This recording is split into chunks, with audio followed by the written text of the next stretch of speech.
Shalom, everyone. This is part 3 of an ongoing series on HaSfiroth. This video will provide a very, very, very advanced teaching on the diagram of HaSfiroth. We begin with giving an introduction into what is the diagram of HaSfiroth. Basically, the diagram of HaSfiroth is, or can be thought of as a very esoteric, mathematical / geometric representation of the Godhead. In essence, this is what it is.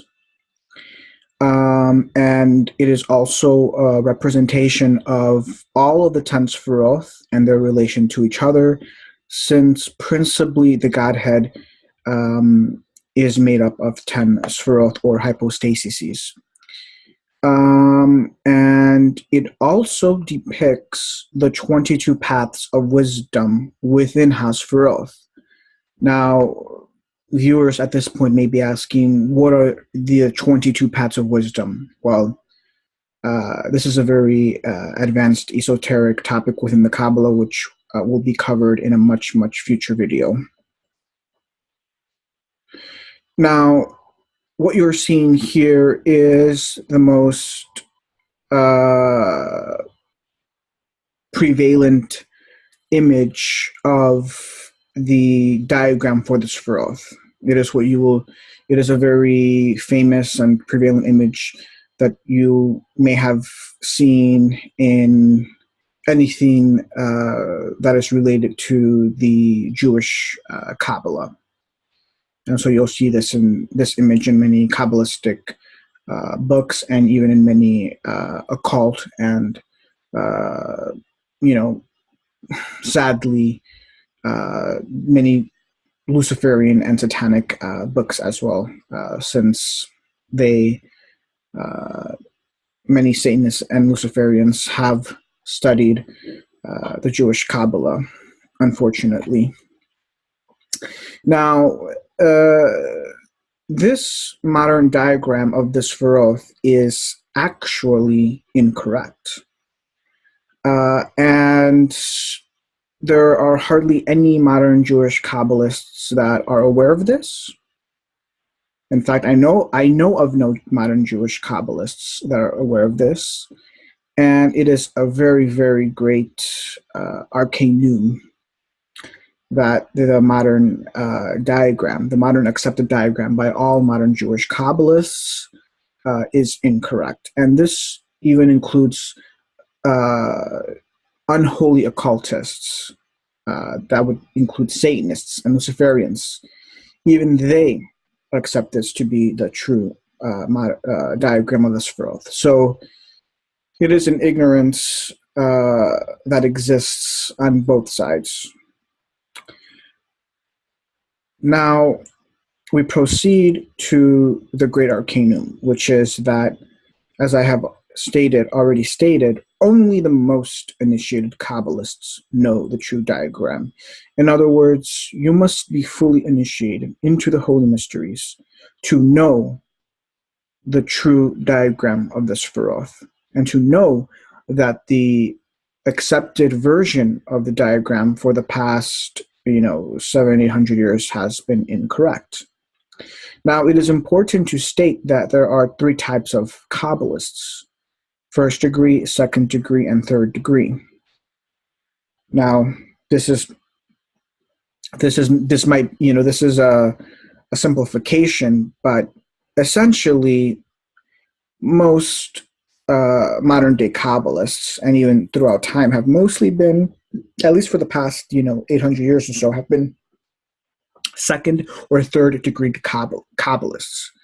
By definition, first degree Kabbalists are those that are fully initiated into the Holy Mysteries. Second and third degree Kabbalists are Kabbalists that are not fully initiated into the Holy Mysteries. Kabbalists that are, have been initiated by Rabbanim that have not been fully initiated, and even Kabbalists who have tried to initiate themselves through reading books, but, have not been fully initiated, nevertheless. Now, if you're not a first degree Kabbalist, then you don't know how the true esoteric system operates. And, there is a holy divine system that is constantly at operation and in operation in our material plane. As an example, the 12th century was the appointed time where divine operations took place to begin to redact the holy mysteries into writing. And there was a divine process to it.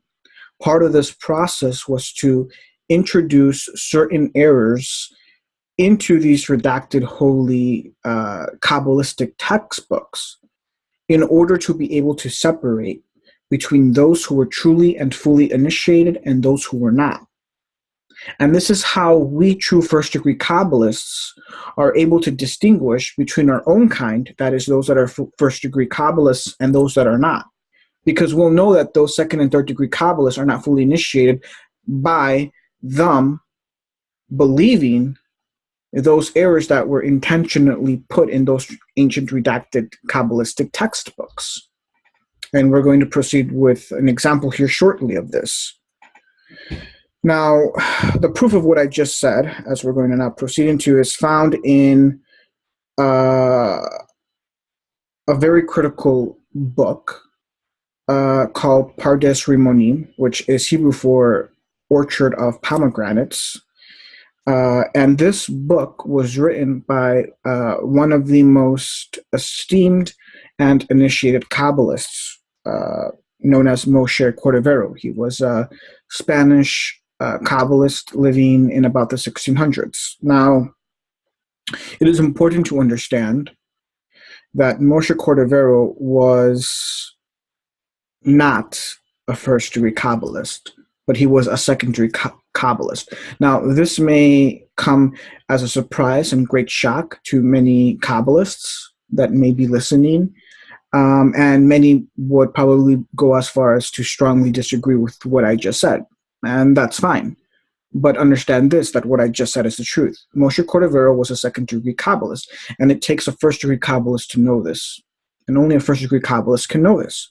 And we're going to proceed with the proofs in the ensuing slides that indeed he was a second-degree Kabbalist. Now understand that even though he was a second-degree Kabbalist, he was still extremely initiated. Possibly we may say at the 90th percentile, but he was not a Kabbalist that we can say was initiated, say, at the 99th or the 100th percentile. But he's very high up there. He's up in the 90th percentile. So it's not to belittle this Kabbalist or to speak ill of him, because he is one of the most initiated Kabbalists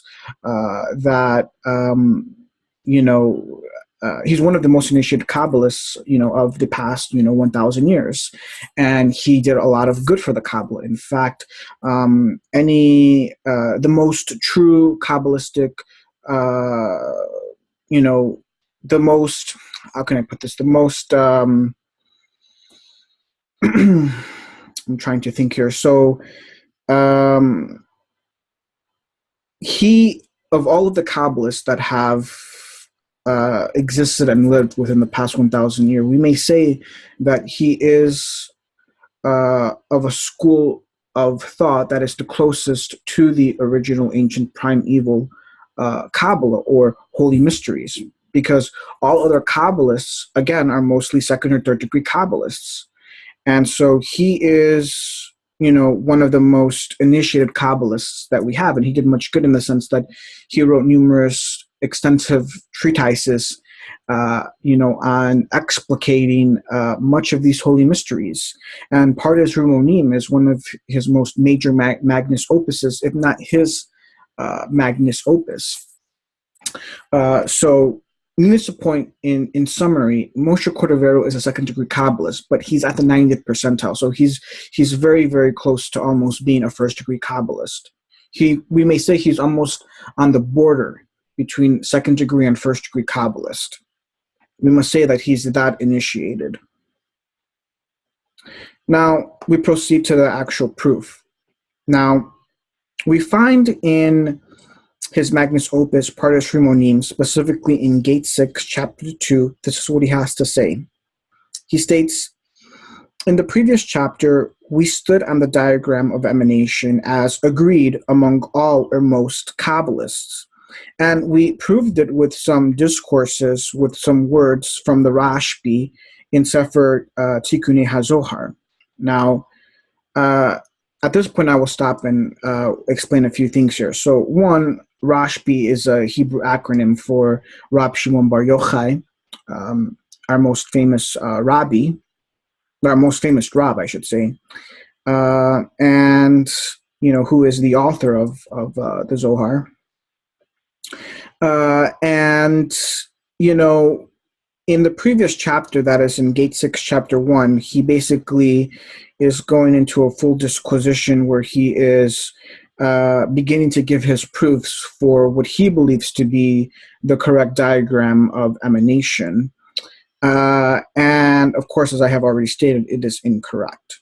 So moving on, he states, we wish now to quote the view of Yitzchak ben Shamuel Dacho, who contradicts all of the Kabbalists. I'll have to stop here again. Now, who is Yitzchak ben Shamuel? Well, he was an Israeli Kabbalist living in about the 13th century. And I say that he was Israeli in the sense that he was born in Israel. And he was initiated into the Kabbalah in the Holy Land. So this is a very, very highly initiated true Kabbalist in the sense that he was born in Israel and he was initiated in Israel. So this is very critical to understand. And he then proceeds to say, now, first, Rab Shem Tov ben Shem Tov drew one diagram that disagrees with the conventional one like this. So he gives a skeletal structure here of the diagram. Nevertheless, the order of the three first ones follows the view of Yitzchak ben Shamuel and Rab Todros Halevi. Rab Moshe de Leon wrote according to this idea. So now we need to analyze this extremely momentous passage. Now, in the previous chapter, as I stated, he began to give what he believed to be were the proofs. Of course, these were not actual proofs, but he believed them to be proofs, but they're not proofs of what he believed to be the correct diagram, which is basically the modern diagram as we know it. And now he goes on to say, well, there's a few Kabbalists that contradict all the other Kabbalists and are saying that what the majority of the Kabbalists in this generation, in this case the 16th century, are wrong. That we have the wrong diagram. And he says he gives a skeletal structure of the diagram as you see here. Now understand that here he quotes about 4 Kabbalists. Now, most Kabbalists in his generation, not all, but at least most, were in Western Europe, specifically in France and Spain. Now, these Kabbalists that he's mentioning in this passage are very, very extremely initiated Kabbalists. Yitzhak ben Shamuel, as I just stated, was an Israeli Kabbalist from the Holy Land who was initiated in the Holy Land. Now, it is important to state that Yitzhak ben Shamuel was not acquainted with the Zohar. He had never read the principal texts of the Kabbalah that the European Jews were in possession of in the 13th century. So the principal text of the Kabbalah were redacted in the 12th century, say around the 1200s, around the 1200s. And, Moshe de Leon was, one of these holy men or holy saints that, participated in this process of redaction. So, Moshe de Leon was also an extremely initiated Kabbalist because he was a very holy saint and extremely initiated Kabbalist, fully initiated into the holy mysteries, who was behind this very divine esoteric process of redaction. So the first point is that we have Moshe de Leon, who is a holy saint, fully initiated into the holy mysteries, who took part in this holy esoteric divine process of redacting these principal texts of the Kabbalah in the 12th century, in the 1200s. So you better believe that this Rab knew what the correct diagram was. This guy was the most initiated, one of the most, if not the most initiated Kabbalists of the past 800 years. Now, Yitzhak ben Shamuel, he lived, in the 1300s. He grew up in the Holy Land. And when he came over to Europe, he had, when he spoke to other Kabbalists who were already beginning to have access to these, redacted Kabbalistic texts, he's like, I've never heard of these texts. I've never heard of Sefer HaZohar and Sefer Tikkun HaZohar and Sefer Yetzirah. I've never heard of these texts. To me, I've never heard of them. To me, they've never existed. I would like to read them. I like to see this for myself, basically. So you have to understand that the process of initiation into the holy mysteries for thousands of years was done orally. Yitzhak ben Shamuel was initiated into the holy mysteries in the most ancient in the ancient method of oral transmission. He didn't read Sefer HaZohar and Tikkun HaZohar. He didn't have access to these esoteric texts that European Jews had access to. That European Jews were beginning to have access to beginning in the 1200s. He was a true, highly initiated Kabbalist, fully initiated into the holy mysteries through the method of oral transmission. First degree Kabbalists from the 13th century and before were all initiated through the method of oral transmission. This is how it was done, because these holy mysteries were never committed into writing. This was only first done in the 12th century. So he was very shocked when Yitzhak ben Shamuel came into Europe for the first time.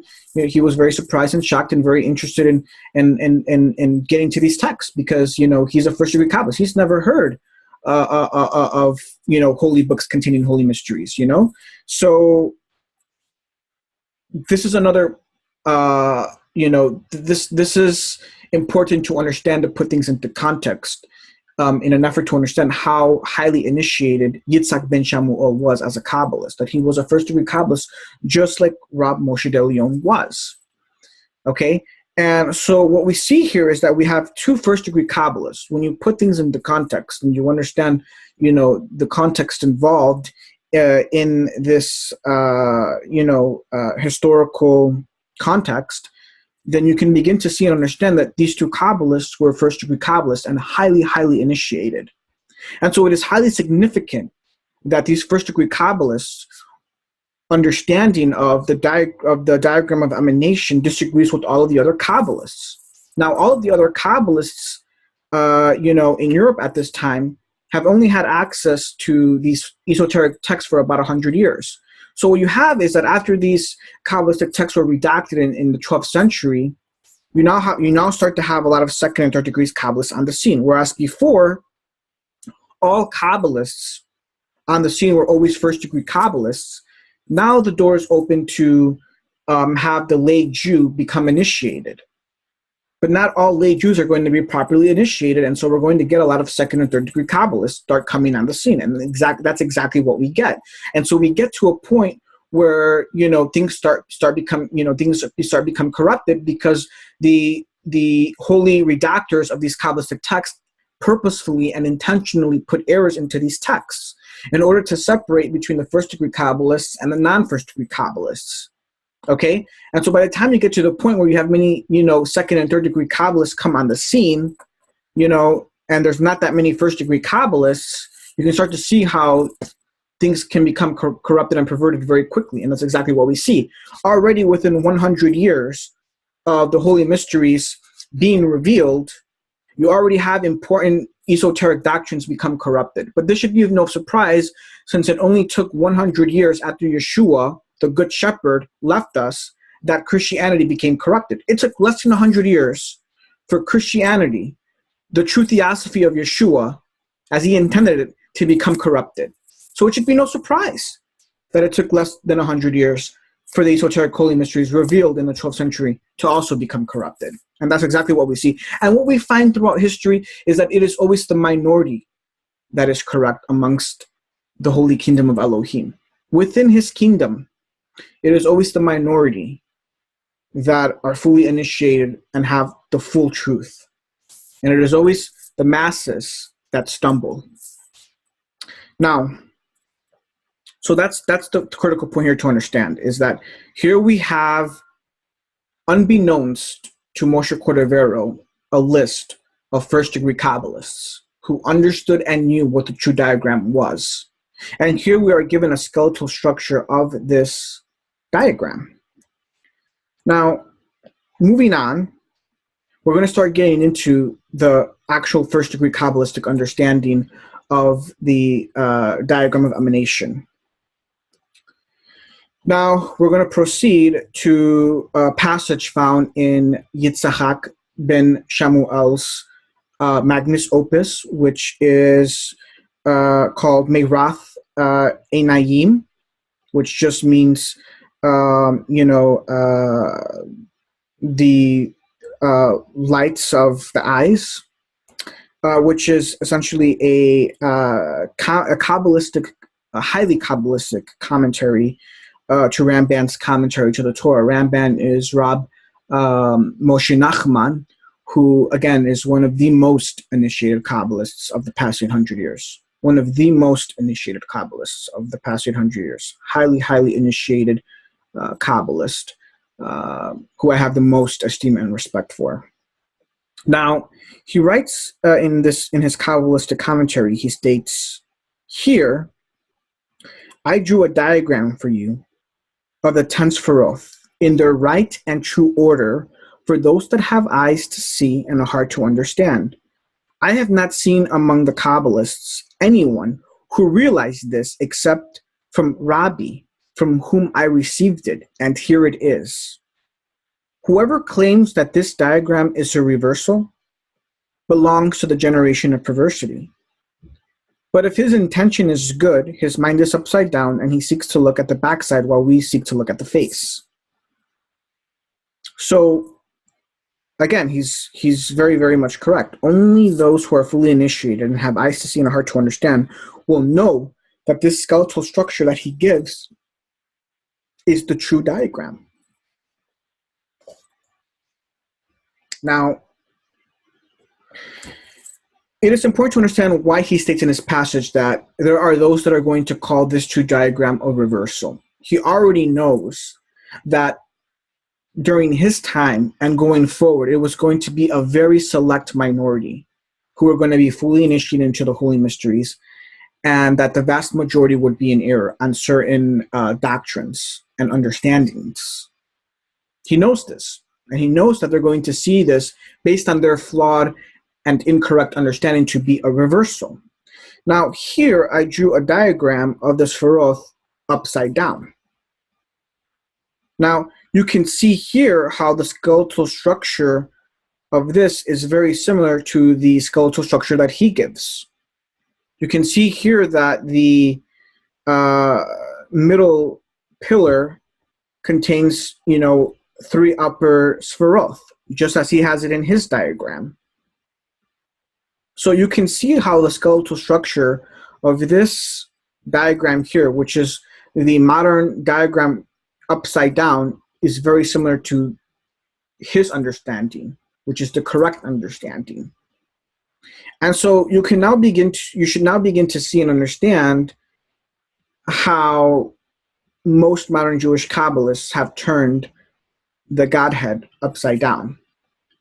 And this is very, very blasphemous, and it's just very, very blasphemous.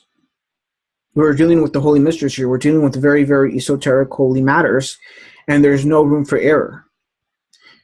Now, of course, Ha-Elohim is very, very merciful and graceful, and this is why he states that, many of the people have, their minds, they're just ignorant, but they have good intentions, and they're just ignorant. So Ha-Elohim is going to be very graceful and merciful, but still there are consequences for entertaining errors of the highest order in the esoteric holy domain.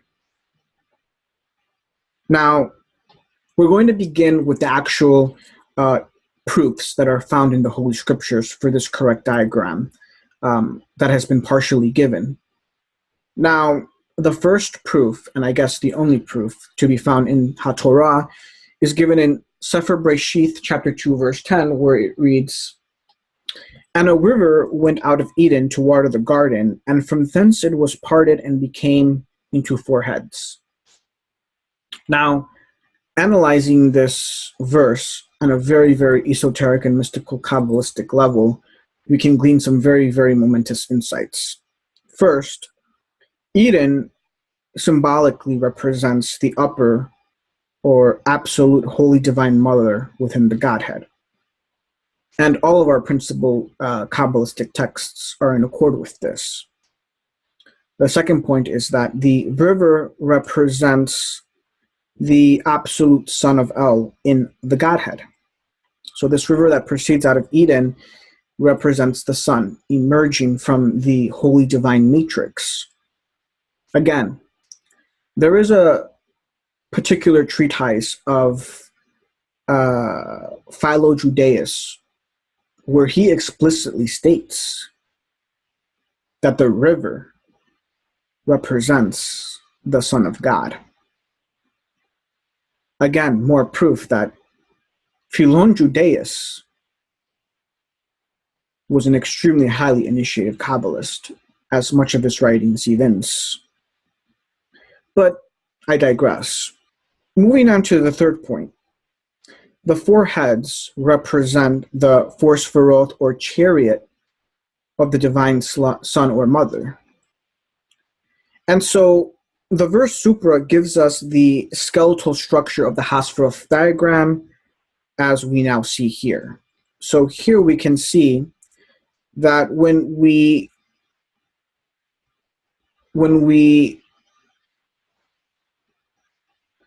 geometricize this verse,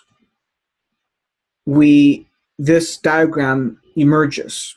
And so we can see here the Holy Mother at the top, followed by the line of emanation proceeding to the sun, which represents the river, and then the 4 heads. And this river basically is, the point of it is to water the garden of Eden. Remember, this is the garden of Eden, so they're separate. This garden is separate from Eden. It's an emanation of Eden. And the point of this river is to water this garden, which represents Shekhinah, or the Holy Daughter within the Godhead. Now, it is very, very critical to see and understand that there is a hexagonal structure here to the Godhead. So if you look at the modern diagram of the HaSfiroth, which I have just showed, you will see that there is a basic hexagonal structure to it. And likewise here, in regards to this divine skeletal structure that is given in the Torah, again, we can see here that there is a hexagonal structure to this diagram. So duly note this, because we're going to come back to this shortly. Now we need to proceed to reveal and explicate some of the secrets of the Holy Divine Son in the Godhead, as will become apparent soon. And this is as it is written in our ancient Holy Divine Oracles, specifically in Sefer Tehillim, chapter 9, verse 1, where it states, "To the chief over the secrets of the Son." And so we have that if you were to know Hebrew and fully read chapter 9 within Sefer Tehillim, you could, if you were initiated, extract all of the secrets of the Son within that chapter, because they are all encoded within that chapter in the original Hebrew.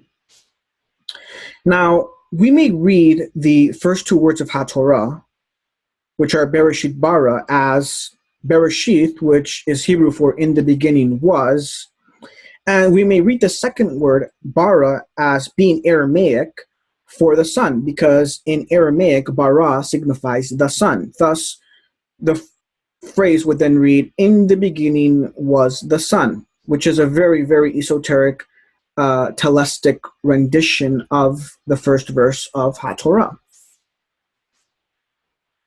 And it is also important to understand that the letter Wow represents the sun. In a previous video, I revealed how the Wow within the Tetragrammaton represents the sun within the Godhead. And so it is written in our most esoteric principle text, Tikkunei HaZohar, folio 14b. It states, the Hebrew letter Wow, which has a gematria of 6, is the son of Yah. Yah is the mother and father within the Godhead. As stated in the previous video, Yah is the Yod and the Hey. Yod represents the Holy Divine Father. Hey represents the Holy Divine Mother. And Vav, the third letter within the Tetragrammaton, then represents the Son. Now, another secret of the first word of HaTorah, which is, Breshith, is that when we permute this word into two words, we get the first word is bara, which is Hebrew for he created, and then the second word would be sheath, which is Aramaic for the number 6. So now we have another esoteric telistic rendition of the first verse, which reads as, he created the 6. We must ask, well, what does this mean? What is this in allusion to? Well, Kabbalistically, this is in allusion to the creation of the letter Wow, or the sun. The 6 is Wow, because Wow has a gematria of 6, which esoterically represents the Son within the Godhead. So he's saying, on a very esoteric, so one of the Kabbalistic encryptions behind the word Breshith is he created the 6th. He created the 6th, which is in allusion to the creation of the Son within the Godhead.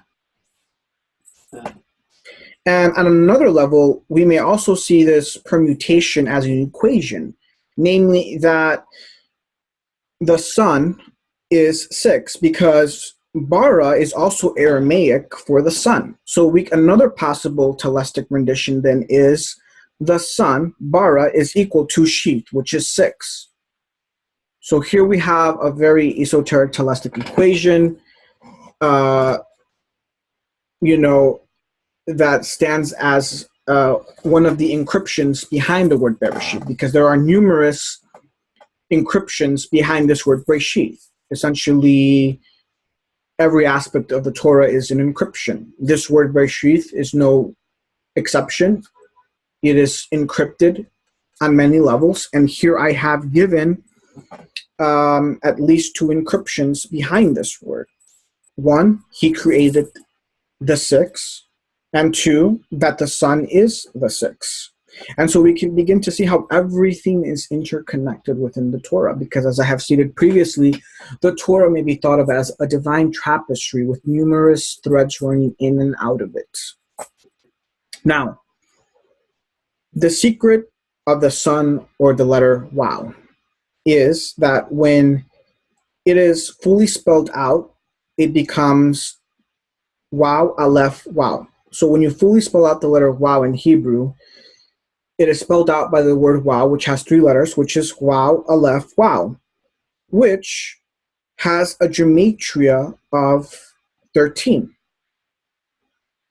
and is thus equivalent to the Hebrew word Echad, which means 1, because the Hebrew word Echad, which means 1, has a gematria of 13. Ergo, we have an equation between the Hebrew word Echad and the Hebrew letter Wow, telling us that the Son is 1, because the Son is numerically identified with the number 6, because the Son within the Godhead is represented by 6 emanations. In other words, there are 6 suns. But these 6 suns are in essence 1. Just as the holy decad is 1, 10 is equal to 1, and 1 is equal to 10, likewise, there is an equation between the number 6 and 1. 1 is 6 and 6 is 1, because just as there is an underlying singularity and union within the decad of the Godhead, so there is also a singularity and union within the Son, within the Godhead, or the Sonhead. I like to call it the Sonhead. There's the Godhead and there's the Sonhead, and the Sonhead is 6 emanations, and they are 1. And this is evinced through this Kabbalistic proof that I have just given, which is the equation between the Hebrew word echad and the Hebrew letter waw. So what is the grand point or the grand arcanum behind all of this? That mathematically and geometrically, the singularity of the number 6 is represented by the polygon, the hexagram. And as we have just seen, that the principal geometric structure behind the diagram of the Sephiroth is a hexagon, and for good reason. Now, here I have given a rough sketch of the true Sephirothic diagram.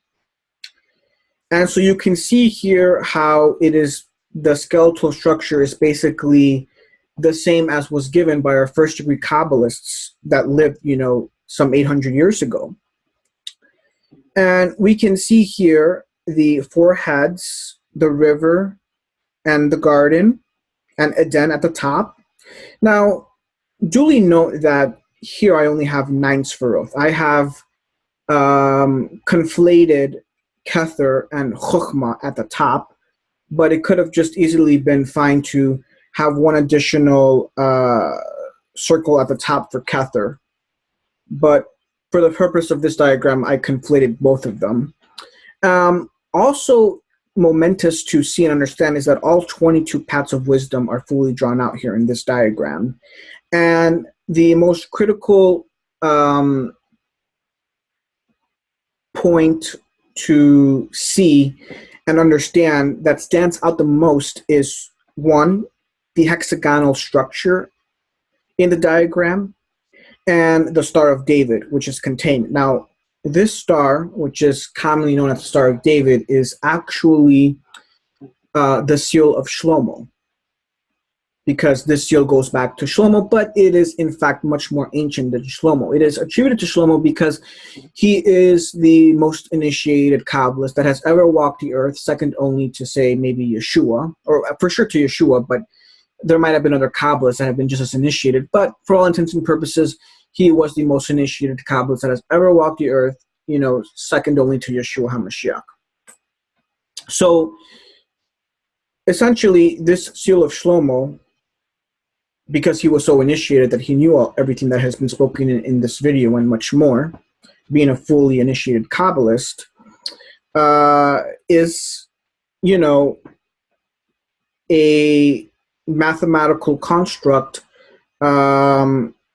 that is created through drawing the lines within a hexagram. And so we can see that the source of the hexagram is divine and the Sephiroth, or the Godhead. Ergo, the power and divinity behind the hexagram. In other words, the hexagram is representative of the Godhead. Its essence is rooted within the Godhead. Ergo, its power and its divinity. Now, notice that there are 2 hexagrams within the Godhead. The first hexagram is contained within the larger hexagram. And the inner hexagram is representative of the sun, and the larger hexagram is representative of the son and the daughter in holy conjugal union within the Godhead. But the point here is that the visual, the explicit visual of the hexagram within the Godhead.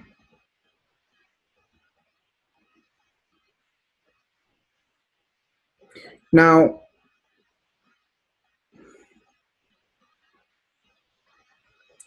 we proceed to expand our disquisition on the divine hexagram, namely that it represents the Holy Divine Son within the Godhead, and that it contains 18 paths of wisdom. So if you were to count all of the paths within the inner hexagram within the Godhead, there would be 18 paths. And this is very momentous to understand because the gematria of the Hebrew word chai, which is life, has an exact gematria of 18, which is the exact number of blessings in the Amidah or the Shemino Esra, which is the prayer of 18. So the Amidah is also known as the Shemone Ezra, which in Hebrew means 18, because it is known to contain 18 standard blessings. Why? Because that's the gematria of Chai, which is life. Everything is interconnected. So extremely, extremely important to note that there are 18 paths of wisdom encoded within the Holy Son within the Godhead. So the Son within the Godhead is representative of life, eternal life. And this is the reason why it is the seal of Yisrael,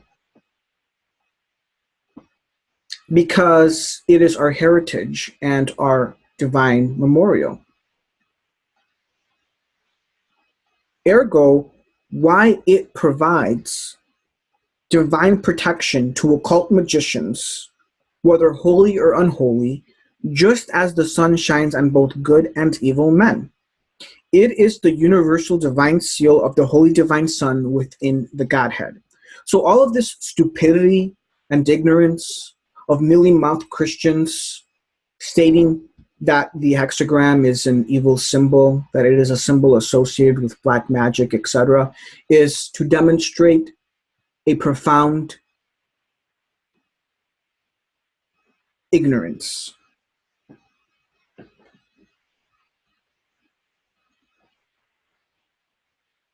As I said, the sun shines upon both evil and good men.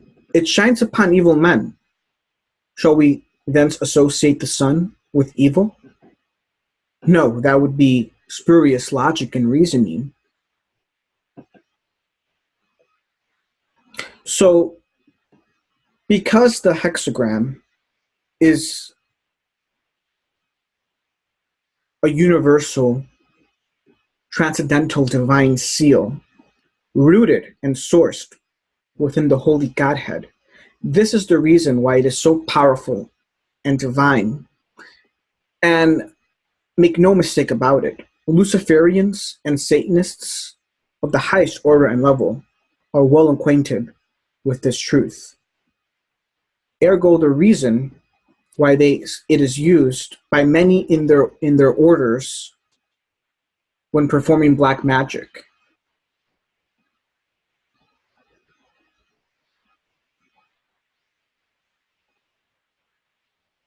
Another great arcanum behind the divine hexagram is that it encodes all 22 Hebrew letters of the Hebrew Aleph-Bet, which are representative or symbolic of the 22 paths of wisdom. And here I have shown you a pictorial of all of these 22 Hebrew letters and how they are encoded or encrypted within the divine hexagram. Another most profound reason why this seal is so divine and so powerful. And of course, the full knowledge and wisdom behind this seal is only known to us fully initiated first-degree Kabbalists. Ergo, the reason why it is the seal of Israel, it is our seal. And so now the full truth, the full knowledge, and the full wisdom behind some of these most profound mysteries has been most illuminated.